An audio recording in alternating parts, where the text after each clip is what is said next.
খবর শুনছেন দুর্গাপুর সংবাদ চ্যানেল থেকে। জানাবো আজকের বাছাই করা 10টি তাজা খবর। শুরুতেই হেডলাইন্স। ভোটের দিন সন্দেশখালীতে তৃণমূলকে খুঁজে পাওয়া যাবে না, হুঁশিয়ারি দিলীপের। সারা বাংলাতেই বুলডোজার চলবে, কিসের উপর বুলডোজার চালানোর হুমকি দিলেন বারাসাতের বিজেপি প্রার্থী। আগে পায়ে ব্যান্ডেজ বেঁধেছিল, এখন সেফটি পিন লাগিয়েছে। মমতাকে নাট্যকার কটাক্ষ শুভেন্দুর। ক্যান্সার আক্রান্ত সিপিএম কর্মীকে মারধরের অভিযোগ, প্রতিবাদে পাটুলি থানা ঘেরাও সৃজনদের। দিদা বাঁচাও আমায়, অষ্টম শ্রেণীর পড়ুয়াকে শ্লীলতাহানির অভিযোগ সন্দেশখালীতে। ভোটের প্রচারে ফের রাজ্যে আসছেন মোদি, দুদিন করবেন 5 সভা। এবার রোজভ্যালি মামলায় নাম জড়ালো দেবের, ফাইনাল চার্জশিট দিল সিবিআই। রাজভবনে শ্লীলতাহানি কাণ্ডে বড় পদক্ষেপ পুলিশ প্রশাসনের, 3 কর্মীর বিরুদ্ধে দায়ের হলো মামলা। বিজেপি 200 থেকে 220, লোকসভায় বড় ধাক্কার ইঙ্গিত অর্থমন্ত্রীর স্বামীর। রবিবার বৃষ্টি নামবে 10 জেলায়, সোম থেকে ভিজবে সারা দক্ষিণবঙ্গ। প্রতিদিন নিয়মিত খবর শুনতে চ্যানেলটি সাবস্ক্রাইব করুন। আসছি বিস্তারিত খবরে। ভোটের আগে বঙ্গ রাজনীতিতে ফের উঠে এলো চটি ইস্যু। আজ গোপীবল্লভপুরের সভামঞ্চে বক্তৃতা দেওয়ার সময় আচমকা চটি ছিঁড়ে যায় মুখ্যমন্ত্রী মমতা বন্দ্যোপাধ্যায়ের। নিজেই সেই চটিতে সেফটি পিন জুড়ে মঞ্চে উপস্থিত আদিবাসীদের সঙ্গে নাচে পা মেলান মমতা। এবার তৃণমূল নেত্রীর এই চটি নিয়ে খোঁচা রাজ্যের বিরোধী দলনেতা শুভেন্দু অধিকারীর। হলদিয়া সভা থেকে এদিন শুভেন্দু বলেন, কি নাটুকে মুখ্যমন্ত্রী। যেহেতু আমি কয়েকদিন আগে বলেছিলাম যে আগে অজন্তার হাওয়াই চটি পরতো, এখন অ্যাডিডাসের হাওয়াই চটি পরে আর লেভেলটা উঠিয়ে দেয়। এসব শুনেই বোধহয় আজকে সভায় সেফটি পিন লাগিয়েছে জুতোয় সবার সামনে। উনি বড় নাট্যকার। নন্দীগ্রামে এর নাটক আমি দেখেছিলাম। ভালো পায়ে ব্যান্ডেজ দেখিয়ে ঘুরে বেড়াচ্ছিল, গোটা রাজ্যকে টুপি পরিয়েছে। হলদিয়া সে টুপি পরেনি। যতদিন বাঁচবে কানের কাছে বাজবে, হেরেছি হেরেছি। এদিন ঝাড়গ্রামের গোপীবল্লভপুরের জনসভা ছিল মমতা বন্দ্যোপাধ্যায়। জনসভায় বক্তব্য রাখার প্রায় শেষ লগ্নে আচমকাই ছিঁড়ে যায় মুখ্যমন্ত্রীর পায়ের চটি। এই দেখে মমতা বলেন, ছিঁড়েই তো গেছে, খালি পায়ে চলে যাব না হয়, একটা সেফটি পিন হবে। তিনি বলেন, আমার জুতোটা ছিঁড়ে গিয়েছে, সেফটি পিন লাগিয়ে নিচ্ছি। এত হাঁটতে হাঁটতে ছিঁড়ে গিয়েছে, জুতোর কোনো দোষ নেই। জুতোর যা আয়ু তার থেকে বেশি হেঁটে ফেলেছে। বিজেপির জন্য উদার মনে আসন সংখ্যা গুনলেও এই লোকসভা নির্বাচনে অন্তত 102টি আসন হারাতে চলেছে মোদীর নেতৃত্বাধীন দল, যার অর্থ 400 পারের দুঃস্বপ্ন মুছে অন্তত 200 আসন ধরে রাখাই কঠিন হবে বিজেপির জন্য। এমনটাই নির্বাচন প্রক্রিয়া চলাকালীন হিসাব দিচ্ছেন কেন্দ্রীয় অর্থমন্ত্রী নির্মলা সীতারামনের স্বামী পারাকালা প্রভাকর। তাকে গণনা অনুযায়ী এনডিএ জোট আটকে যাবে 255 থেকে 265 আসনের মধ্যে, যা থেকে স্পষ্ট ম্যাজিক নম্বর 272 ছুঁতে পারবে না এনডিএ। অর্থনীতিবিদ তথা লেখক পারাকালা প্রভাকর বেশ কিছুদিন আগে মোদী সরকারের অপশাসনের বিরুদ্ধে সরব হয়েছিলেন। 2014 সালে কংগ্রেস সরকারের অপশাসন দুর্নীতিকে হাতিয়ার করে ক্ষমতায় আসা মোদী সরকার 2019 সালেও পুলওয়ামা ও বালাকোটকে সামনে রেখে নিজেদের ভোটের হার যেভাবে বাড়াতে পেরেছিল, 2024 সালে সেটাই কমবে। শুধুমাত্র হিন্দুত্বকে হাতিয়ার করে লোকসভা নির্বাচনে লড়াই করার জন্য মূলত হারতে হবে বিজেপিকে, এমনটাই দাবি প্রভাকরের। সেই সঙ্গে দেশে বেকারত্বের পরিমাণ ব্যাপক বেড়ে যাওয়া, দ্রব্যমূল্য বৃদ্ধি ও দেশের সামগ্রিক অর্থনৈতিক পরিস্থিতি মোদী জামানায় এতটুকু উন্নতির আশা না দেখতে পারায় দেশের ক্ষমতা হারাতে চলেছে বিজেপি। এমনটাই ব্যাখ্যা অর্থনীতিবিদ নির্মলা সীতারামনের স্বামী আরেক অর্থনীতিবিদের। প্রভাকরের যুক্তিতে বিজেপির আসন সংখ্যা কমার একটা বড় প্রভাব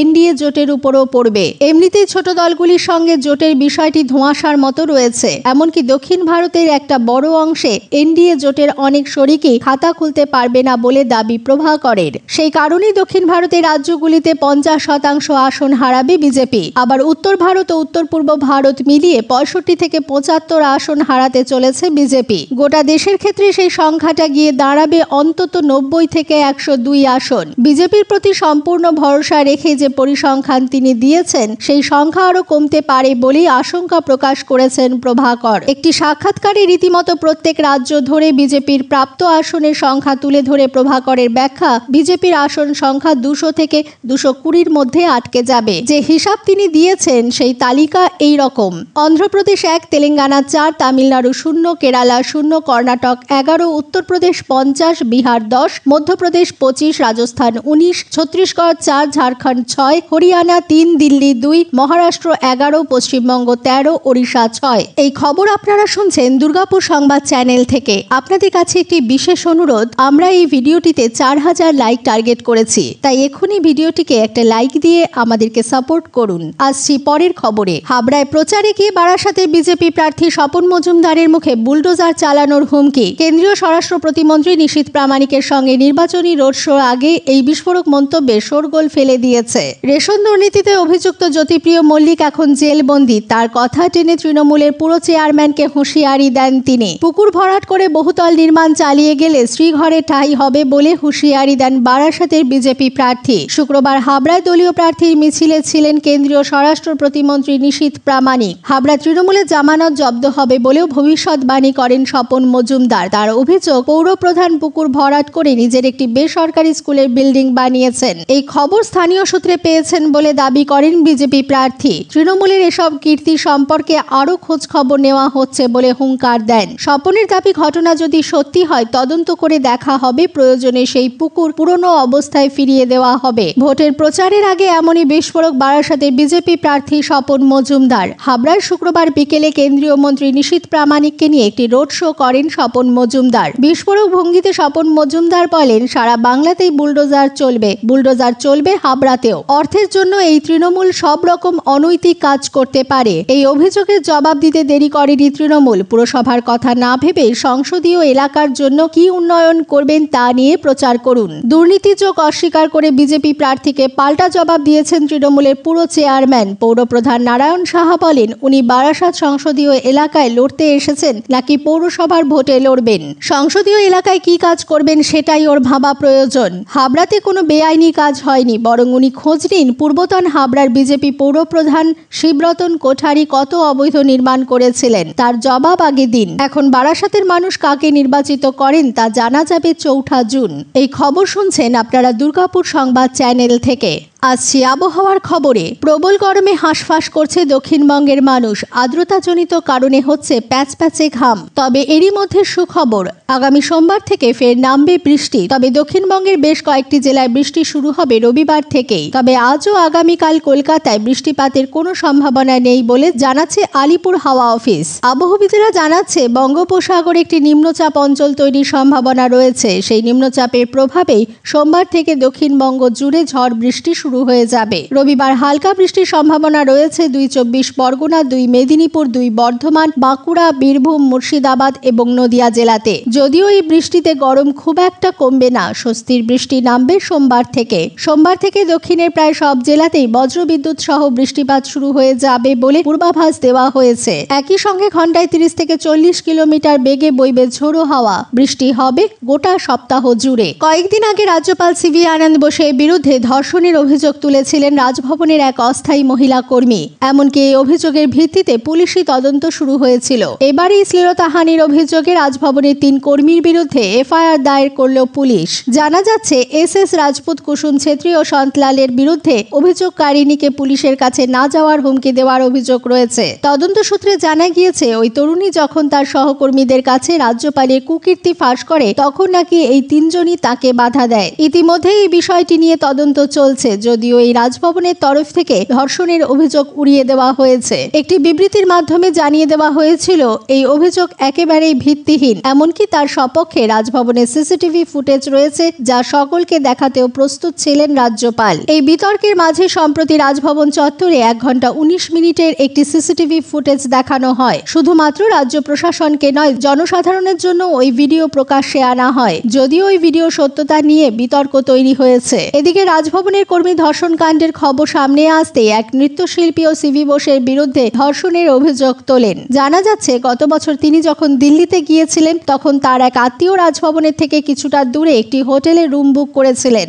সেখানে রাজ্যপাল কোনো নিরাপত্তা ছাড়াই হোটেলে হাজির হয় এবং ওই নৃত্যশিল্পীকে ধর্ষণ করেন। ভোটের দিন সন্দেশখালীতে তৃণমূল কংগ্রেসকে খুঁজে পাওয়া যাবে না। বর্ধমানে এমনই মন্তব্য করলেন বর্ধমান দুর্গাপুর কেন্দ্রের বিজেপি প্রার্থী দিলীপ ঘোষ।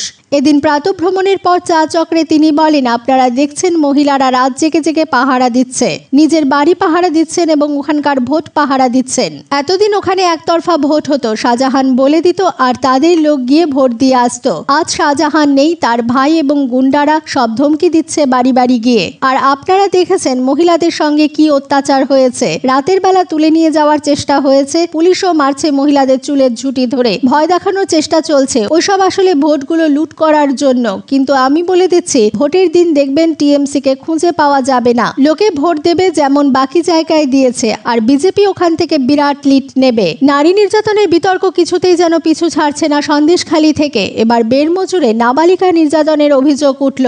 শুক্রবার রাত্রিবেলা বাড়ির ভেতরে ঢুকে নাবালিকাকে হেনস্থা করার অভিযোগ ওঠে। পরে তার চিৎকারে অভিযুক্ত পালিয়ে যায়। জানা যাচ্ছে নির্যাতিতা মেয়েটি অষ্টম শ্রেণীতে পড়ে। রাত্রিবেলা ঘরে ঢুকে অভিযোগ নাবালিকার মুখ চেপে ধরে দুষ্কৃতী। কোনোভাবে নিজেকে বাঁচাতে চিৎকার করে নাবালিকা। তার আওয়াজে ছুটে আসেন পরিবারের লোকজন। সঙ্গে সঙ্গে চম্পট দেয় অভিযুক্ত। পরিবারের অভিযুক্ত যুবক তৃণমূল সমর্থক। নির্যাতিতার পরিবার বিজেপি সমর্থক হওয়ায় তাদের ওপর আক্রমণ করা হয়েছে। অভিযুক্তকে আটক করেছে সন্দেশখালী থানার পুলিশ। নির্যাতিতার দিদা বলেন, ঘরে ঘুমোচ্ছিল, ছেলেটা ঘরের পেছন দিক থেকে ঢোকে। তারপর আমার নাতনির সঙ্গে শ্লীলতাহানি করে। আমার নাতনি খিমচে ছাড়িয়ে দেয়। এরপর চিৎকার করে বলে, দিদা আমায় বাঁচাও, আমায় মেরে ফেলে দিল। ততক্ষণে ছেলেটা পালিয়ে গিয়েছে। এক প্রতিবেশী দাবি করেন, আমাদের মনে হচ্ছে তৃণমূল নেতার ছেলে করেছে। তৃণমূলের মিটিংয়ে ডাকা হয়েছিল, আমরা যাইনি, সেই রাগে এই কাজ করেছে বলে মনে করা হচ্ছে। রোজভ্যালি মামলায় তদন্ত করছে কেন্দ্রীয় তদন্তকারী সংস্থা সিবিআই। ইতিমধ্যে চার্জশিট পেশ করছে গোয়েন্দা সংস্থা। সেই চার্জশিটে অভিযুক্ত হিসেবে প্রথমেই নাম উঠে এসেছিল প্রয়াত মন্ত্রী সাধন পাণ্ডের কন্যা শ্রেয়া পাণ্ডের। সিবিআই সূত্রে খবর, রোজভ্যালির ফাইনাল চার্জশিটে নাম উল্লেখ রয়েছে ঘাটাল লোকসভা কেন্দ্রের তৃণমূল প্রার্থী দীপক অধিকারী ওরফে দেবের। রোজভ্যালির একটা অনুষ্ঠানে উপস্থিত ছিলেন তিনি। এই প্রসঙ্গে দেবের প্রতিক্রিয়া চাওয়া হলে তিনিও স্বীকার করে নেন অনুষ্ঠানে উপস্থিত ছিলেন। দেব বলেন, হ্যাঁ গিয়েছিলাম, অভিনেতা হিসেবে পারফর্ম করেছিলাম তো, অনেকেই করেছেন তো। তিনি আরো বলেন, ওইখানে আমি তো একা ছিলাম না, আর এই নিয়ে আমার কাছে কোনো নোটিশ আসেনি, অনেকেই ছিলেন সেই সময়। আর এই ঘটনা আজকের নয়, অনেক দিন আগের। ওই ইভেন্টে আরো অনেক অভিনেতা ও অভিনেত্রী পারফর্ম করেছিলেন। পাটুলিতে ক্যান্সার আক্রান্ত সিপিএম কর্মীকে মারধরের অভিযোগ। খাস কলকাতায় এই ঘটনায় শোরগোল শুরু হয়ে গিয়েছে রাজনৈতিক মহলে। প্রতিবাদে পাটুলি থানা ঘেরাও সিপিএম এর নেতৃত্বে যাদবপুরে সিপিএম প্রার্থী সৃজন ভট্টাচার্য। সূত্রের খবর, শুক্রবার সন্ধ্যায় এই পাটুলি থানার অন্তর্গত 110 নম্বর ওয়ার্ডে একটি পথসভা চলছিল। অভিযোগ, পথসভা চলাকালীন একটি মাইকের তার কেটে দেওয়া হয়। তার প্রতিবাদ করায় দুজন সিপিএম কর্মীকে মারধর করা হয়। হুমকি ভয় লাগাতার হেনস্থা করা হয় বলেও অভিযোগ। লিখিত অভিযোগ জানানোর পরেও পুলিশ কাউকে গ্রেফতার করেনি বলে দাবি বামেদের। যাদের বিরুদ্ধে হামলার অভিযোগ তারা তৃণমূল আশ্রিত দুষ্কৃতী বলেও দাবি করেছে বামেরা। এদিকে সৃজন সহ 4 বাম নেতা পাটুলি থানায় ঘটনার প্রতিবাদে ডেপুটেশনও দেন। এরপরই সুর চড়িয়ে সৃজন বলেন, নির্বাচন কমিশনকে কাউকে কারো প্রতি দয়া দেখাতে বলছি না, আমাদের ফেভার করতে হবে না, নিরপেক্ষভাবে নিজেদের দায়িত্ব পালন করুন, মানুষ তার ভোট নিজে দিক, তারপরে দেখা যাবে। সেই জায়গা থেকে কেউ নড়াচড়া করে তাহলে প্রতিরোধ হবে। এটা যাদবপুর, মাথায় রাখতে হবে। যাদবপুর তার নিজের মেজাজে জবাব দেবে। এতক্ষণ খবর শুনছিলেন দুর্গাপুর সংবাদ চ্যানেল থেকে। খবর এখনকার মতো এই পর্যন্ত। ধন্যবাদ।